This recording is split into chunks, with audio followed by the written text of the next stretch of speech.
The winter weather here in Canada can be absolutely brutal at times, which is why it's so important that you have some sort of high quality heat trapping, but also keeps you warm slash cool activewear that will stand the test of time, which is why in this video, I'm going to be reviewing Under Armour's Vanish Collection, which I'm super duper grateful that they sent over to me. But first of all, if you're new here, hi, my name is Alyssa. I'm a content creator and personal trainer here in Toronto, Ontario, where yes, it can get very cold.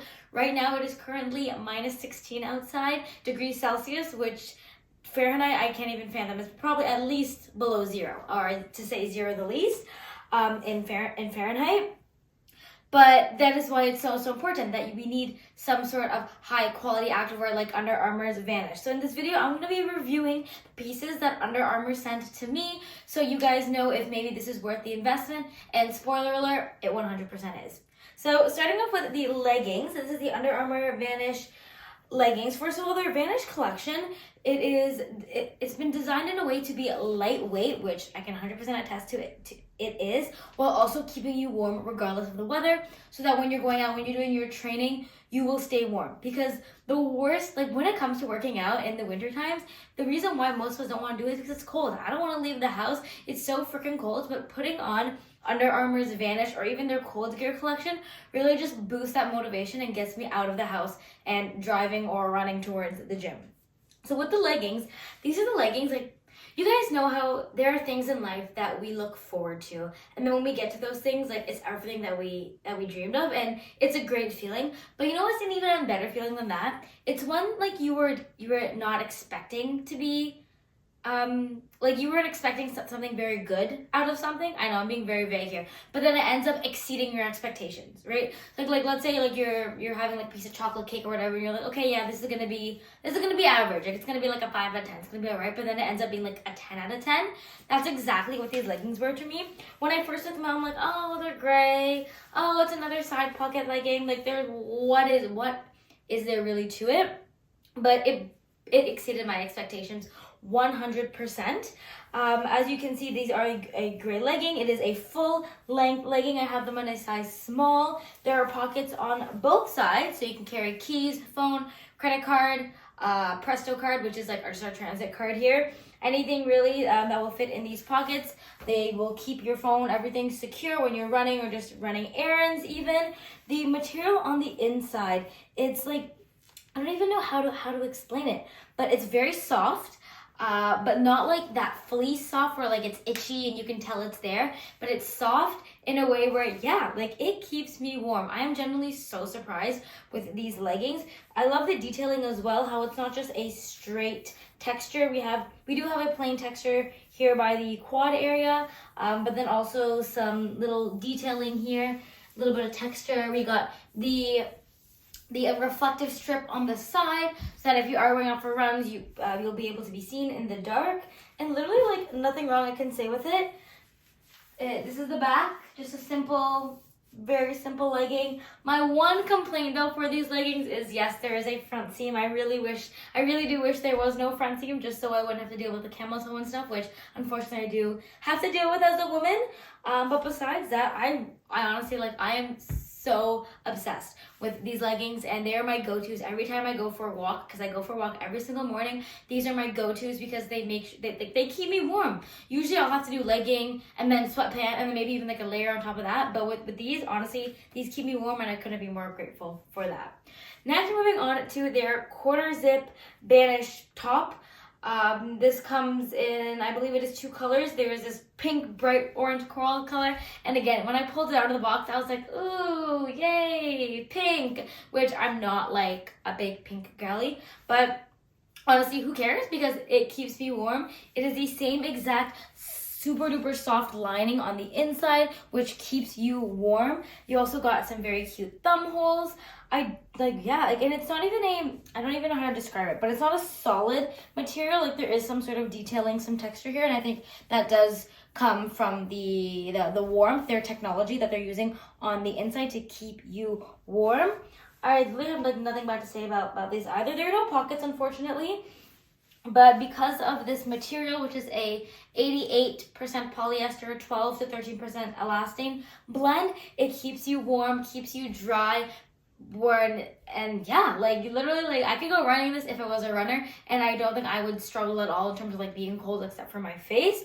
For just, I like I said, I have been wearing both of these on my morning walks in the mornings, and what I find is that I can, like when we're like below -10 degrees Celsius, my 20-30 minute walks, perfect. I don't feel cold at all. I would say when I'm outside for about 35 to 40 minutes, that is when I do start to feel the cold. So obviously, like, to an extent, and this is with me wearing a jacket, by the way. I do believe that if I were just to go out like this and at a leisurely pace, I would 100% be cold at around 15 to 20 minutes. However, if you're running, like your body's generating heat itself, so you'll definitely be able to keep warm for longer rather than when I'm just going on my leisurely walks in the brisk cold mornings.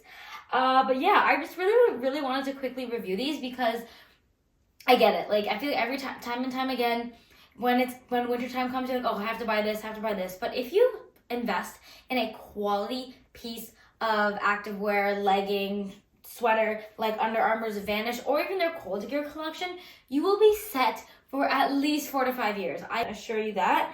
But I just want to thank Under Armour again so much for this piece, this set. I absolutely love it so much. And in the second part of this video, rather than ending it here, I'm going to be continuing with a little Q&A. So we're going to sit down, we're going to get cozy, and I'm going to answer some of your most asked questions from the month of December 2024. Let's get to it. All right, let's chat. So the first question that I got asked and I want to answer is, what kind of thermal wear do you recommend in Canada? And I'm pretty sure the last 6 to 7 minutes of this video answers that question, which is obviously the Under Armour Vanish or Cold Gear collection. There's just something about the material that they have used into this collection that truly keeps me warm whenever I'm outside, and I don't have to worry. I'm literally like, oh, I'm going outside? All right, let me put this on. And I have worn this more times than I can count. Next question is something along the lines of, how many days a week would you recommend for someone to go to the gym, considering they work a 9-to-5 job?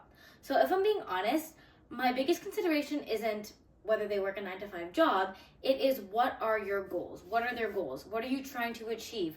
And as well as, what's your experience in the gym? So for example, right now as a personal trainer, I work with a lot of women who are in their like 30s and 40s who haven't worked out in like 20 years or so, and now that they're noticing after they've had kids, they're gaining some body weight they're gaining some belly fat and they want to lose it. So for them, even though they work 9-to-5s, we start with a 2 to 3 day full body strength training program a week. That is it. Your body will improve based off of anything better than what you did before. So for example, if you haven't worked out in 20 years, then even just one workout a week will be 100% more than what you're used to. So that's one thing that I would take into consideration, being your training age or what's your experience in the gym. If you're brand spanking new in the gym, 2 to 3 full body days is all you need. If you've been working out for 2 to 3 days for a while now, and or you have the time, energy, and you're a little bit younger to commit to the 4 to 5 days a week, then that's when a 4 to 5 day split would work best, where it might be like upper lower, where they want to go for push pull legs, chest and back, arms, legs, shoulders, all that kind of stuff.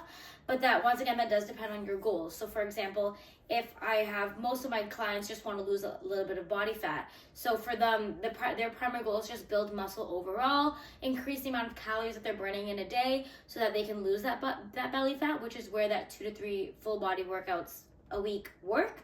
Whereas for someone who is maybe trying to grow their glutes or trying to grow their chest, their biceps, their arms, that kind of stuff, that's when we would really hone in on that 4 to 5 day a week split and have a focus on that muscle group that you're trying to build.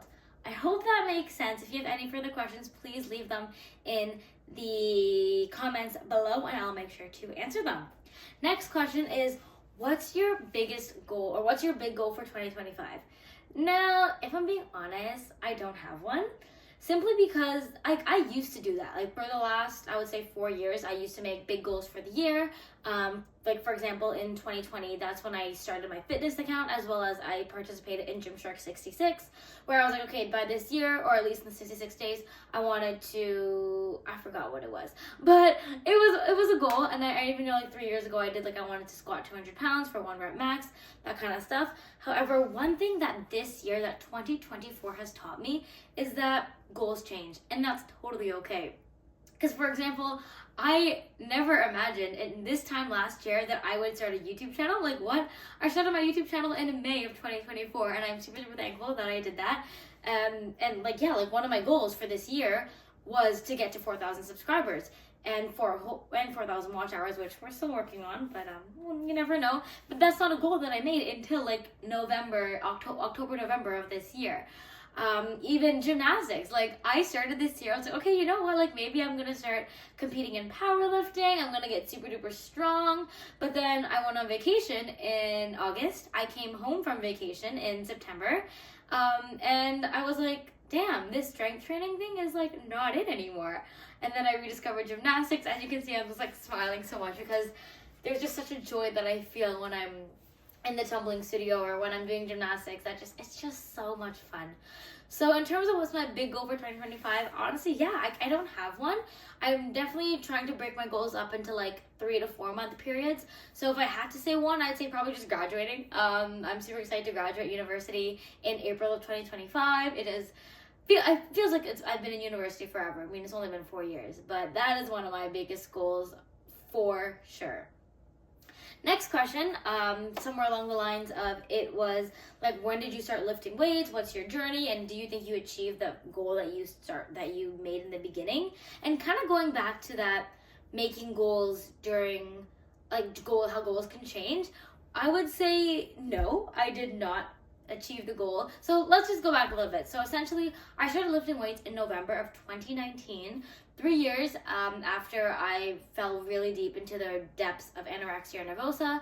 And I found that the only thing that saved me from starving myself and doing cardio and ab workouts every single day of the week was the gym. I found that I could not get stronger in the gym. I could not show up and lift weights in the gym if I wasn't eating, which is why the gym has saved me. And initially, I think my goal going to the gym was like, damn, I want a big butt. I'll say it. I'll be vain. I wanted an ass. However, like, and I laughly and say that I haven't achieved that goal because I don't have a big ass right now. Like, I admit it. I don't have a big butt, but that's because that's not my goal, right? That was my goal before because that's what all the girls had and what all the girls wanted. But right now, like, my goal is to just get as strong as I can. I want to feel good. I want to be happy, you know? Like, since I posted that my depression is coming back episode, I've definitely had some episode, as if this is like a series, that my depression is coming back YouTube video. I've definitely had some like ups and downs and just trying to figure out what I want to do with the rest of my life. So I honestly just want to be happy. That's my big goal right now, and get my back handspring before 2025. I'm taking a break this weekend just because of my shoulder has been kind of hurting me for the last 10 days. So we're taking a break, but hopefully I can get back into it and try to get my back handspring, at least on the trampoline or tumble track. I get it if I'm not able to get it on the floor, but fingers crossed for that I can get it before 2025. Let's move on to the next question. Okay, so the next 2 questions come from my YouTube channel, from the YouTube posts. And the first one is, oh shit, oh, what was it? Oh shoot, let me check. Okay, yes. So the next 2 questions are going to be from my YouTube channel. The first question was, what got you inspired to get your back handspring and just start that journey? And I'm honestly so excited to answer this question. I feel like that's that audio. Oh, I just love this question.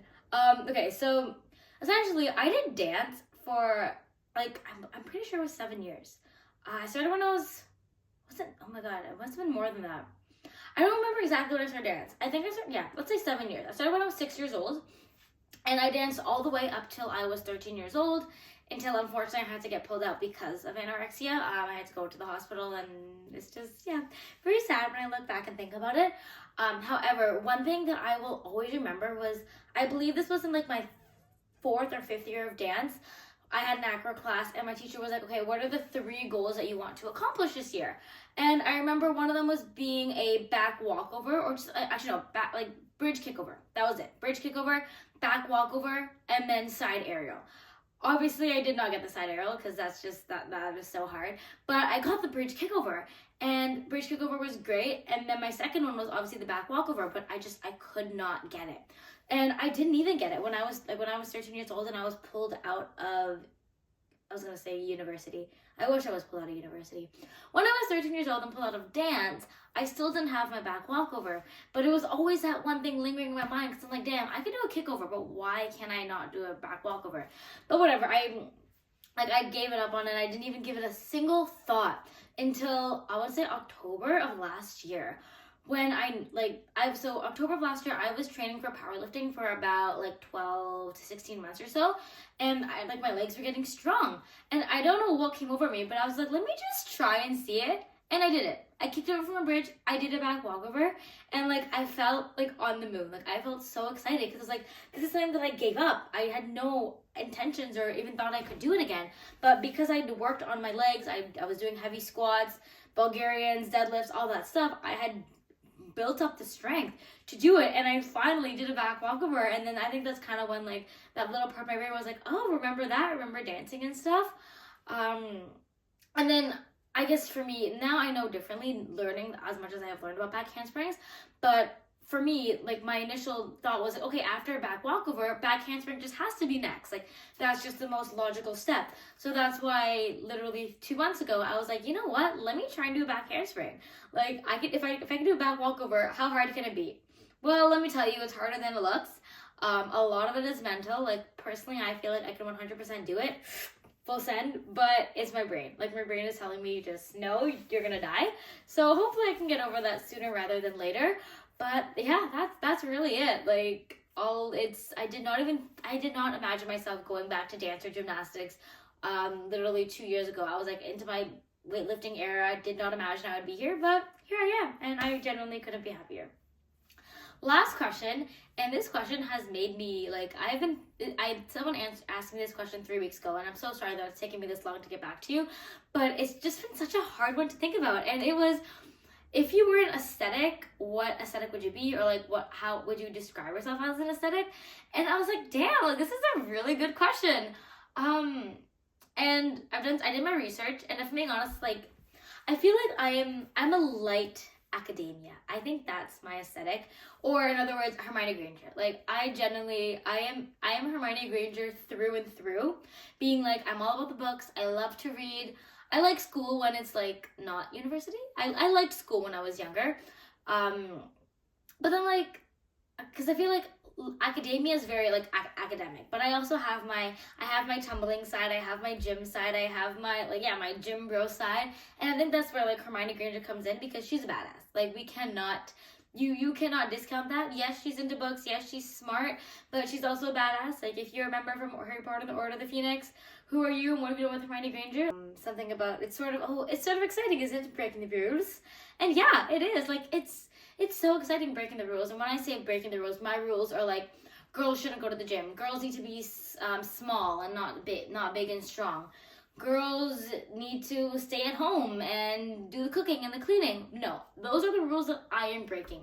So I don't know, if Hermione Granger could be considered an aesthetic, that would be my aesthetic.